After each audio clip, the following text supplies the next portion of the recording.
Former President Trump delivered his first in-person speech Saturday night since leaving the White House. It included a tacit reminder for his fellow Republicans he's still calling the shots for the party. Mr. Trump spoke at the North Carolina Republican Convention. He told the crowd that Republicans need to reclaim the House, Senate, and White House, and he tore down the current administration's legislative agenda. He once again claimed falsely that the 2020 election was rigged, calling it, quote, the crime of the century. I am not the one trying to undermine American democracy. I'm the one that's trying to save it. Please remember that. We all know what happened with the election, and we can never, ever let that happen again. And we're going to go forward, and we're going to continue to look, and things are being found that is not even believable. Nick Oxner covers all things North Carolina politics. He is the chief investigative reporter at our Charlotte affiliate, WBTV, and he joins me now. Nick, the event was one of the first high-profile public appearances for President Trump since leaving the White House in January. But not that much has changed for him as he repeated falsehoods about the 2020 election. So what was the overall message of Mr. Trump's address, and any surprises at all?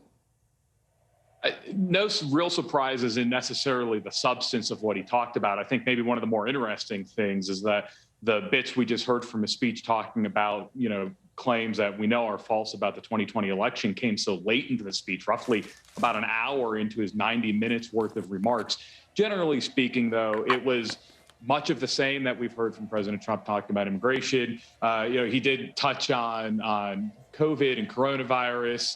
He touched on relations between the Biden administration and world leaders. But I think maybe the most surprising thing was the lack of forward-looking message from former President Trump in his speech last night. Well, the former president didn't shy away from attacking President Biden and his first several months in office either. So what were some of the main issues of Mr. Trump's criticism?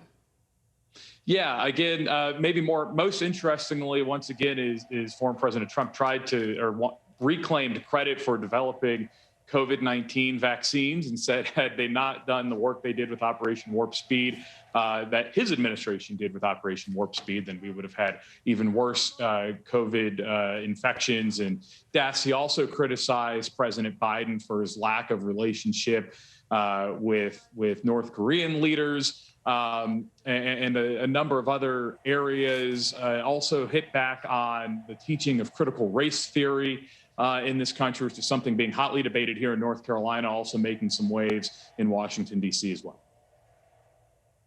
So, Nick, I want to follow up with you on the point that you made about President Trump celebrating what his administration had done in terms of Operation Warp Speed.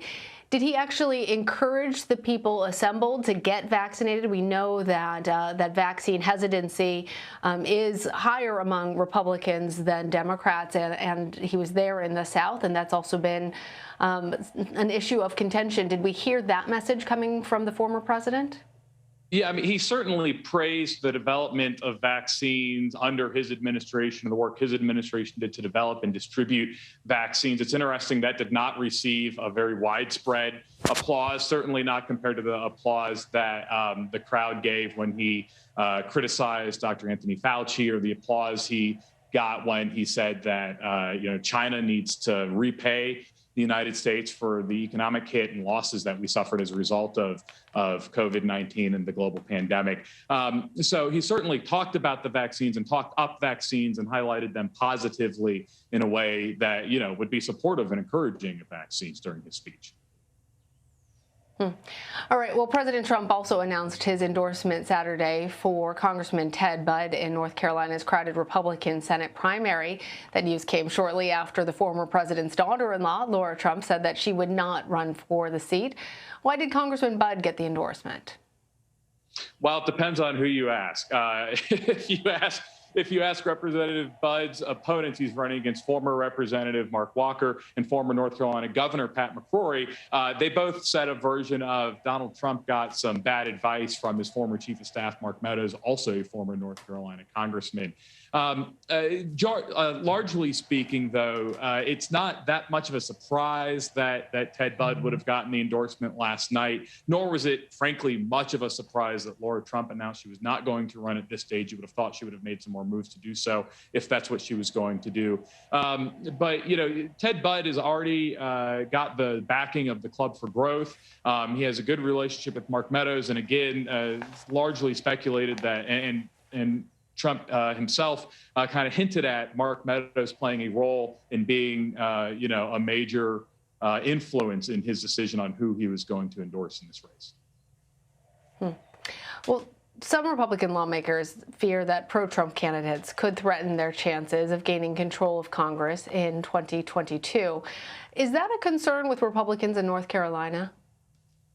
No, you've not seen any distancing. Obviously, he spoke at their convention last night. We've not seen any distancing from President Trump by the North Carolina Republicans.